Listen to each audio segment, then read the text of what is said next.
Welcome to our channel. చిన్న పెద్ద తేడా లేదండి. ప్రతి ఒక్కరికి కామన్ ప్రాబ్లమ్ అయింది మోకాళ్ళ నొప్పులు. సో, ఒకప్పుడు మనం పెద్దవాళ్ళు మాత్రం చూసేవాళ్ళం. ఇప్పుడు చిన్న వాళ్ళలో కూడా చూస్తున్నాం. బట్ ఇప్పుడు భయపడాల్సిన అవసరం లేదు. జస్ట్ అంటే ఈ ప్రాబ్లమ్ నుంచి బయటపడడానికి ఒక మంచి చక్కటి రెమెడీ ఉంది. ఈ రెమెడీని రెగ్యులర్‌గా నేను చెప్పినట్టు మీరు పాటించండి. ష్యూర్‌గా ఈ ప్రాబ్లమ్ నుంచి అయితే బయటపడతారంటున్నారు డాక్టర్ శృతి గారు. అసలుకి ఈ రెమెడీ ఏంటి? చాలా ఆతృతగా ఉంది కదా! నాకు కూడా చాలా ఎక్సైటింగ్‌గా ఉందండి. సో, ఈ రెమెడీని మనం మేడం ద్వారా తెలిసేసుకుందాం. నమస్తే మ్యామ్. నమస్తే. మేడం చక్కటి రెమెడీ ఇది మోకాళ్ళ నొప్పులు ఉన్న ప్రతి ఒక్కరికి ఈ ప్రాబ్లమ్ నుంచి బయటపడవచ్చు. అట్ ద సేమ్ టైమ్ మోకాల్లో కూడా గుజ్జు పెరుగుతుంది అంటున్నారు. అవును. సో, ఇది మన ఇంట్లో దొరికేదే. అది మనం తినేదే రెగ్యులర్‌గా. అవును. బట్ తినే కంటే నేను చెప్పినట్టు వాడితే ష్యూర్‌గా మోకాళ్ళ నొప్పుల ప్రాబ్లమ్ పోతే అండ్ గుజ్జు కూడా వస్తది అంటున్నారు కదా! ఆ రెమెడీ ఏంటో మన ప్రేక్షకుల కోసం తెలియజేయండి. ఓకే. సో, ముందుగా అందరికీ చాలా వరకేంటంటే మోకాళ్ళ నొప్పులు అనంటే ఎముక అరుగుదల అని అనుకుంటారు. సో, తెలియని విషయం ఏంటంటే ఎముక అరుగుదలతో పాటుగా ఎముక సాంద్రత తగ్గడం వల్ల మోకాళ్ళ నొప్పులు కూడా రావడం జరుగుతుంది. దాన్ని ఆస్టియోపోరోసిస్ అంటారు. Okay ma'am. ఓకేనా? సో, జనరల్‌గా మోకాళ్ళ అరుగుదలని ఆస్టియో ఆర్థరైటిస్ అంటారు. ఓకే. ఓకే. సో, ఇదేంటంటే ఈ మధ్య కాలంలో 30+ ఇయర్స్ నుంచే స్టార్ట్ అవ్వడం అనేది జరుగుతుంది. Okay ma'am. ఎందుకు అంత ఎర్లీగా స్టార్ట్ అవుతుంది అనంటే వైటమిన్ D3 డెఫిషియన్సీస్ ఉంటుంది. అలాగే కాల్షియం డెఫిషియన్సీస్ ఉండడం వల్ల, అలాగే కొన్ని రకాల వైరల్ ఫీవర్స్‌కి ప్రోన్ అవ్వడం వల్ల మన ఎముకలు ఎఫెక్ట్ అయ్యి ఎముకల అనే సాంద్రత డెన్సిటీ అనేది తగ్గడం అనేది జరుగుతుంది. ఓకే. అండ్ అదే విధంగా ఇది మేజర్‌గా పెద్దవాళ్ళలో చూసుకుంటాం. ఒక 30+. కానీ చిన్నవాళ్ళలో ఎందుకొస్తుంది అంటే చిన్నవాళ్ళు కూడా ఎముకలు నొప్పొస్తున్నాయి, ఎదగట్లేదు, హైట్ పెరగట్లేదు, చాలా నొప్పులొస్తున్నాయి, నడవట్లేదు. కొంచెం ఒక 3, 4 మెట్లు ఎక్కంగానే ఆయాసపడుతుంటారు, మోకాలు పట్టుకొని కూర్చుంటూ ఉంటారు. ఓకే. ఎందుకలా అంటే వాళ్ళకి డెఫిషియన్సీస్ ఉంటాయి. ఆఫ్‌కోర్స్ కంపల్సరీ డెఫిషియన్సీస్ ఉంటాయి. ఓకే. ఈ డెఫిషియన్సీస్‌తో పాటుగా గ్రోయింగ్ పెయిన్స్ అంటారు. ఓకే. అంటే వయసు రీత్యా మనం పెరుగుతూ ఉంటాము. మన పెరుగుదలతో పాటుగా ఎముకలు కూడా పెరుగుతూ వస్తుంటాయి. సో, ఆ ఎముకల పెరుగుదలలో కూడా కొంతమందికి ఏంటంటే జన్యువుల రీత్యా అరుగుదల అనేది రావడం జరుగుతుంది. Okay ma'am. ఈ గ్రోయింగ్ పెయిన్స్‌తో పాటుగా ఆర్థరైటిక్ ఎఫెక్ట్స్ అనేది రావడం వల్ల వాళ్ళకి నీస్‌లలో పెయిన్స్ రావడము, అలాగే కొంతమందికి ఈ స్మాల్ జాయింట్స్‌లలో కూడా పెయిన్స్ రావడం అనేది జరుగుతుంది. ఓకే. సో, వాటిని రుమటాయిడ్ ఆర్థరైటిస్ అనేసి ఇట్లా చాలా వివిధ రకాలుగా గౌటీ ఆర్థరైటిస్ అనేసి ఇట్లా వైరల్ ఆర్థరైటిస్ అనేసి చెప్తూ ఉంటాము. ఓకే. సో, అవి కాకుండా మేజర్‌గా ఇప్పుడేంటంటే మనం ఏ ఊర్లో చూసినా కూడా మేజర్‌గా ఆడవాళ్ళల్లో, ఇంట్లో ఉండే ఆడవాళ్ళల్లో ఏంటంటే మోకాళ్ళ నొప్పులు, ఒక పెద్ద తలనొప్పి, ఇంకా ఆపరేషన్ చేస్తే గానీ నడవలేము అన్న స్థితికి వాళ్ళొచ్చేస్తూ ఉంటారు. ఓకే. బట్ ఇప్పుడు నేను చెప్పే రెమెడీ గనక మీరు ఒక 45 days, minimum to minimum 21 days, 21 days నుంచి 45 డేస్ వరకు మీరు స్ట్రిక్ట్‌గా ఫాలో చేసినట్టయితే, అలాగే దీంతో పాటుగా కొన్ని చేయకూడనివి కూడా ఉంటాయి. సో, అవి పాటిస్తూ నేను చెప్పే ఈ యొక్క మంచి రెమెడీ గనక మీరు మీ ఇంట్లో ప్రిపేర్ చేసుకొని తాగినట్టయితే 100% ష్యూర్ మీకు అరుగుదల అనేది అక్కడితోనే ప్రివెంట్ అవుతుంది. Okay ma'am. ఇప్పుడు ఒక 20% అరుగుదల ఉంటే అంతే ప్రివెంట్, అంతే వరకే అవుతుంది. ఫర్దర్‌గా ప్రోగ్రెషన్ అనేది ఉండదు. అండ్ ఈ అరుగుదల ఏదైతే ఉంటుందో అది రీజువినేట్ చేయడానికి మనం ఈ యొక్క చక్కటి అద్భుతమైన మనకి ఈ రెమెడీ అనేది ఉపయోగపడుతుంది. Okay ma'am. ఓకేనా? మేడం గుజ్జు కూడా వస్తుంది అంటున్నారు కదా! హ్మ్. అంటే మనం ఏం వాడుతున్నామో మన ప్రేక్షకుల కోసం యాహ్! తెలియజేయండి. సో, అందరికీ తెలుసుకోవాలని ఒక ఆదుర్దా ఉంటది గదా! సో, ఏం లేదండి, ఇంట్లో దొరికే బెండకాయ. Okay ma'am. యాహ్! ఓక్రా అంటారు, లేడీస్ ఫింగర్ అంటారు. సో, ఎంతో చక్కటి ఔషధ గుణాలున్నాయి. మెయిన్‌గా ఏంటంటే బెండకాయ తింటే బ్రెయిన్ బాగా యాక్టివ్‌గా పనిచేస్తుంది అని ఒకటి మనం చిన్నప్పటి నుంచి తెలుసు మనకి. యెస్. కానీ ఈ బెండకాయని ఒక విధంగా మనం గనక ప్రిపేర్ చేసినట్టయితే ఎముకలలో సాంద్రత పెరగడంతో పాటుగా మనకి ఎముకలలో కార్టిలేజ్ ఏదైతే ఉంటుందో ఆ డ్యామేజ్ అనేది తగ్గి కార్టిలేజ్ అనేది రీజువినేట్ అవ్వడానికి అవకాశం అనేది ఉంటుంది. సో, ఇది సైంటిఫికల్‌గా కూడా ప్రూవ్ అయింది. Okay ma'am. సో, చాలామందికి తెలీదు. తెలియక వాళ్ళు వాడట్లేదు. సో, ఈ అద్భుతమైన రెమెడీని ఎలా ప్రిపేర్ చేద్దామో మనం ముందుగా తెలుసుకుందాం. Okay madam. ఓకేనా? ఓకే. సో, ముందుగా దీనికోసం చేయాల్సింది ఏంటంటే, ఒక గుప్పెడు బెండకాయలు అంటే మీరు ఎంత తాగగలిగితే అంత. Okay ma'am. కొందరు బాగా థిక్‌గా తీసుకుంటారు. అంటే అలోవెరా జెల్ ఉంటుంది కదా! యెస్. అంత థిక్‌గా తీసుకునే వాళ్ళు కూడా ఉంటారు. అండ్ నార్మల్ పల్చగా కూడా తీసుకునే వాళ్ళు ఉంటారు. బట్ దీన్ని ఎలాగా తీసుకోవాలంటే మధ్యస్థంగా వాడాలి. నార్మల్‌గా మరీ థిక్‌గా కాకుండా, మరీ పల్చగా కాకుండా మీడియం మోడరేట్ లాగా తీసేసుకుంటే సరిపోతుంది. Okay ma'am. సో, దీనికోసం ఏంటంటే ఓవర్ నైట్ ఓకే. బెండకాయలని నిలువుగా కట్ చేసేసి సోక్ చేయాలి ఓకే. వాటర్‌లో. ఓకేనా? ఒక 2 గ్లాసెస్ ఆఫ్ వాటర్ తీసేసుకొని, ఒక మీడియం సైజ్ బెండకాయలైతే ఒక 5-10 బెండకాయలు తీసేసుకొని మధ్యలోకి కట్ చేసేసుకొని ఓవర్ నైట్ సోక్ చేయాలి. Okay ma'am. ఇలా సోక్ చేసేసి ఓవర్ నైట్ పక్కన పెట్టుకున్నాక ఎర్లీ మార్నింగ్ కానివ్వండి, లేదంటే నైట్, అంటే జనరల్గా అయితే మార్నింగ్ తీసుకుంటే మంచిది. లేదు కుదరని పరిస్థితులలో నైట్ కూడా తీసుకోవచ్చు. ఓకే. సో, ఆ వాటర్ని ఏంటంటే మరిగించాక అందులో కొద్దిగా నల్ల ఉప్పు, ఓకే. సో దాన్ని మిక్స్ చేసేసుకొని తీసుకుంటే నొప్పులు కానివ్వండి, కాళ్ళ చుట్టూ ఉండే వాపులు, ఇప్పుడు ఓకే. మోకాళ్ళ నొప్పులు అంటే ఎముక నొప్పి మాత్రమే కాదు, కాళ్ళ చుట్టూ ఇంత లావు వాచి ఉంటుంది. ఓకే. సో ఆ వాపు తగ్గడంతో పాటుగా మూమెంట్ అనేది కూడా ఫ్రీగా ఉంటుంది. ఓకే. అండ్ ఎముకల నుంచి వచ్చే శబ్దం, అరుగుదల వల్ల శబ్దం వస్తుంది, టక్ టక్ అది అనే కూడా సౌండ్లు కూడా వస్తా అవును. ఉంటాయి. Yes. సో అది కూడా కంట్రోల్ అవ్వడానికి అవకాశం ఉంది. Okay ma'am. సో ముందుగా ఒక ప్యాన్ తీసుకుందాము. Okay ma'am. సో ఇదేంటంటే మనం ఓవర్ నైట్ సోక్ చేసి పెట్టుకున్న బెండకాయల వాటర్. వాటర్. Yes ఓకేనా? మ్యామ్. సో దీన్ని మనం డైరెక్ట్ హీట్ చేసుకుందాం. ఓకే.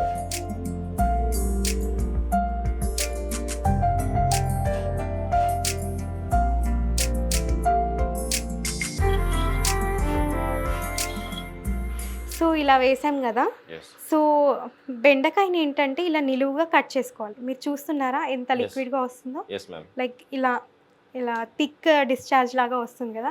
Yes. జనరల్గా నార్మల్గా బెండకాయని కట్ చేస్తే గుజ్జు అంటే లైక్ థిక్గా ఒక బంకలాగా అంటుకుంటూ ఉంటుంది. ఓకే. మనకు కావాల్సింది అదే బంక, బట్ మనం ఏంటంటే డైరెక్ట్గా మనం తీసుకోలేం. ఇందులో ఉందంతా కూడా వాటర్లోకి డిప్ అవ్వాలి. ఓకే. సో కాబట్టి ఓవర్ నైట్ సోక్ చేస్తున్నాం. Yes. సో దీన్ని ఏంటంటే మనం ఇలా నిలువుగా కట్ చేసుకొని ఓకే. మనం వాటర్లో మరిగించాలి. Okay ma'am. ఓకేనా? ఇలా మరిగించుకున్న దాన్ని ఓన్లీ నైట్ మాత్రమే తీసుకోవాలి మేడం. చాలా వరకు ఏంటంటే కొంతమందికి తీసుకున్న వెంటనే పడుకునే వాళ్ళు ఉంటారు. వాళ్ళకి ఏమవుతుందంటే కడుపులో బాగా బ్లోటింగ్ లాగా అయిపోయి పైకి వస్తున్న వాటర్ పైకి వస్తుంది అన్న ఫీలింగ్ ఉంటుంది. అలాంటి వాళ్ళు మాత్రం నార్మల్గా నైట్ తీసుకుంటే ఏం కాదు, లేకపోతే మార్నింగ్ ఎంప్టీ స్టమక్తో తీసుకోవచ్చు. ఓకే. అండ్ ఇది చేస్తూ చేయకూడని పనులు ఉన్నాయని చెప్పాను. Yes yes ma'am. సో అదేంటంటే ఇది చేస్తూ ఎక్కువగా స్టెప్స్ ఎక్కొద్దు. ఓకే. ఓకేనా? అండ్ అలాగే కింద కూర్చోవద్దు, బాసి పిట్టలు వేసేసుకొని కూర్చుంటారు. ఓకేనా? సో అలా కూర్చోవద్దు. ఏదైనా కూడా ఇంత చిన్న పీట కానివ్వండి, కొద్దిగా ఎత్తులో కూర్చున్నట్టయితే మనకి మోకాళ్ళ నొప్పులు అనేవి తగ్గడానికి అవకాశం ఉంటుంది. ఓకే. ఎందుకు అలా కూర్చోవద్దు అని అంటే, మనం కింద కూర్చోవడం వల్ల 18 రెట్లు మన శరీర బరువు అనేది మోకాళ్ళ మీద పడుతుంది. ఒక 1 గ్రామ్కే మనం ఎక్కువ ఆయాసపడుతూ ఉంటాం, అయ్యో మోకాళ్ళ నొప్పి అని పట్టేస్తూ ఉంటాం. అది 18 రెట్లు అంటే ఆలోచించండి. Yes. ఒక మనిషి 50 కిలోలు ఉంటే ఇంటూ 18 అంటే ఎంత బరువు ఉంటారు వాళ్ళు. Yes. సో అంత మోకాళ్ళు బేర్ చేయలేవు. సో ఇంకా డీజెనరేషన్ అనేది, కార్టిలేజ్ అనేది అరుగుదల ఇంకా పెరుగుతుంది, ఇంకా ఫాస్ట్గా పెరుగుతూ ఉంటుంది. అలాగే స్టెప్స్ ఎక్కితే 25 టైమ్స్ పెరుగుతుంది అరుగుదల అనేది. సో అలా ప్రివెంట్ చేసుకోవాలి. ఇవి రెండు చేయొద్దు, కింద కూర్చోవడం మెట్లు ఎక్కడం చేయొద్దు. కొంతమంది డాక్టర్స్ చెప్తూ ఉంటారు వాకింగ్ చేయకండి అనేసి, అది కొంతవరకు కరెక్ట్ కాదు.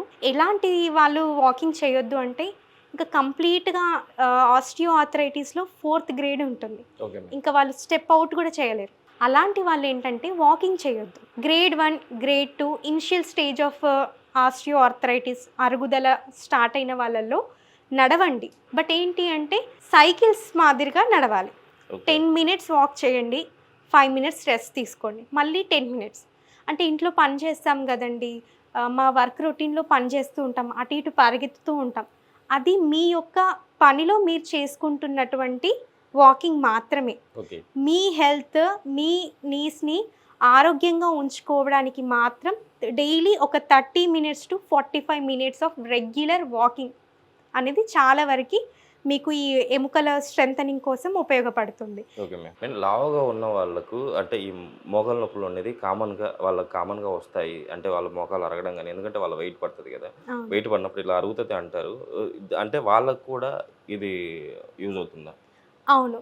సో, జనరల్‌గా ఒబేస్ పర్సన్స్‌కి ఏంటంటే చాలా వరకి వాళ్ళ శరీర బరువంతా కూడా మోకాళ్ళలో ఉంటుంది. అంటే వెయిట్ బీరింగ్ జాయింట్స్ కదా! మోకాళ్ళ మీద పడుతుంది.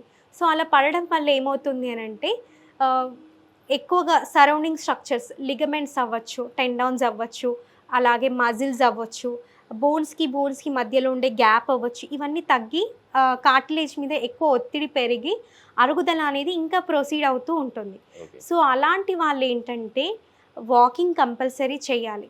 ఒబీస్ ఉన్నామని చెప్పేసి వాకింగ్ చెయ్యరు. సో, అలా ఇంకా ఎక్కువ ఇబ్బంది అనేది గురవ్వడం జరుగుతుంది. ఖచ్చితంగా వాకింగ్ చేయాలి. చెప్పినట్టుగా ఈ రెమెడీని తీసుకోవాలి. అలాగే కొన్ని రకాల సప్లిమెంటల్ ఫుడ్స్ కూడా తీసుకోవాలి. ఓకే. అందులో మెయిన్‌గా ఏంటంటే వాల్‌నట్, మునగాకు అండ్ బాయిల్డ్ ఎగ్ పైన వైట్ లేయర్ ఉంటుంది కదా! అది, మిల్క్ అండ్ కొంతమందికి మిల్క్ ప్రొడక్ట్స్ పడవు. Okay ma'am. సో, అలాంటి వాళ్ళు ఏంటి అనంటే యాపిల్ తినొచ్చు. అదేవిధంగా leafy vegetables any kind of leafy vegetables తినొచ్చు. క్యారెట్ తినొచ్చు. ఓకేనా?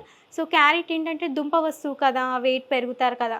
లేదు. లిమిటెడ్ క్వాంటిటీ ఆఫ్ క్యారెట్ అనేది కూడా మన బాడీకి చాలా రకాలుగా హెల్త్ కాన్షియసే. ఓకేనా?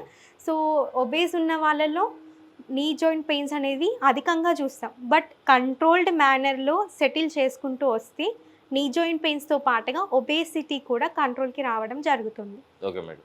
ఓకే. అయిపోయిందా? సో, మరుగుతుంది కదా! యెస్. సో, ఇలా మరుగుతున్న దాన్ని స్ట్రెయిన్ చేసేసుకుందాం. So, okay. సో, చూస్తున్నారు కదా! ఇలా ఇంత క్వాంటిటీ వస్తే సరిపోతుంది. లైక్ ఇలాంటి క్వాలిటీ చాలు మనకి. లైక్ మైల్డ్ జిగటగా ఉంది కదా! ప్యూర్ వాటరీ కాకుండా, ప్యూర్ జెల్లీ లైక్ టెక్స్చర్ కాకుండా mild in between water and jelly like టెక్స్చర్‌కి మధ్యలో ఉంది. సో, ఇంతవరకు బాయిల్ చేసుకుంటే సరిపోతుంది. సో, మనకి ప్రిపేర్ అయిపోయింది. దీన్ని మనం స్ట్రెయిన్ చేసుకుందాం. Okay madam. Over night soak చేసి ఉంటాం కాబట్టి యెస్ మేడం. ఎక్కువగా మరిగించుకోవాల్సిన అవసరం లేదు. Okay madam.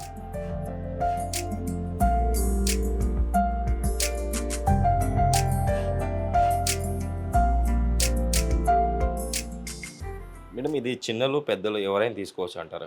ఎవరైనా తీసుకోవచ్చు. పిల్లలకి ఏంటంటే ఇందులో కొద్దిగా హనీ అవ్వచ్చు, లేకపోతే బాదం పౌడర్ ఉంటుంది కదా! Yes. అది మిక్స్ చేసి ఇవ్వచ్చు. Okay madam. ఎందుకంటే వాళ్ళు ఈ జిగటగా ఉండేదాన్ని తీసుకోలేకపోతారు చాలా వరకి. ఓకే. సో, ఇప్పుడు మనం ఫుల్ గ్లాస్ తీసుకున్నాం water. Yes ma'am.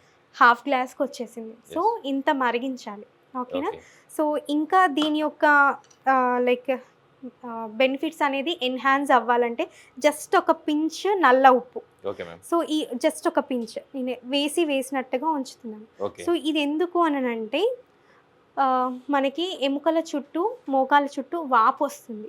Okay. So, ఆ వాపుని రెడ్యూస్ చేసే యాంటీ ఇన్ఫ్లమేటరీ గుణాలనేది నల్ల ఉప్పులో ఎక్కువగా ఉంటాయి. Okay ma'am. ఓకేనా? అలాగే ఎఫ్యూజన్స్‌ని కూడా డ్రాగ్ చేసే అంతగా కెపాసిటీ అనేది నల్ల ఉప్పుకుంటుంది.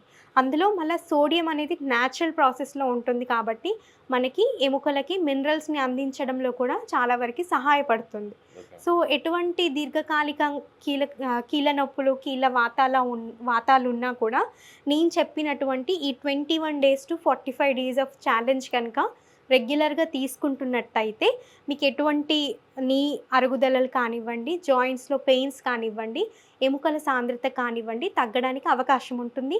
అలాగే మీకు కార్టిలేజ్ రెగ్యులర్గా చెప్పేది ఎముకలలో గుజ్జు కంపల్సరీ మీకు పెరగడం అనేది డ్యామ్ ష్యూర్.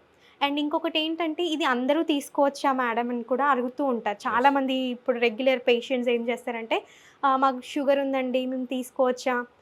అందరూ తీసుకోవచ్చు. బీపీ ఉన్న వాళ్ళు తీసుకోవచ్చు. షుగర్తో సఫర్ అవుతున్న వాళ్ళు ఇంకా బ్రహ్మాండంగా తీసేసుకోవచ్చు. ఎందుకు అంటే ఈ బెండకాయ నరాల బలహీనతను కూడా కంట్రోల్ చేయడానికి అవకాశం ఉంటుంది. ఓకే. లైక్ మనకేంటంటే డయాబెటిక్ న్యూరోపతి పీపుల్ ఉంటారు. ఓకే. తిమ్మిర్లు, నరాల తిమ్మిర్లు, నరాలకు సంబంధించిన బలహీనత వాళ్ళల్లో కూడా ఇది చక్కగా అద్భుతంగా పనిచేయడం అనేది జరుగుతుంది. ఒబేస్ పర్సన్స్ తీసుకోవచ్చు.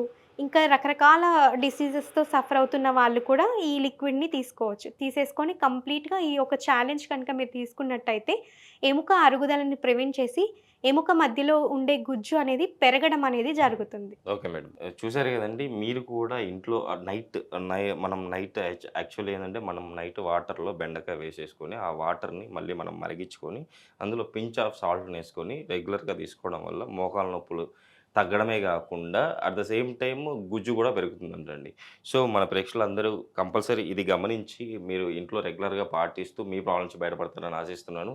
అట్ ద సేమ్ టైమ్ అంటే ఈ రెమెడీతో అండ్ ఒబెసిటీ ఉన్న ప్రాబ్లమ్ ఉన్న వాళ్ళు గూడా కంట్రోల్ అవుతుంది obesity. And at same time నరాల బలితం వాళ్ళకి చాలా పర్ఫెక్ట్‌గా పనిచేస్తుందని చెప్తున్నారు మేడం.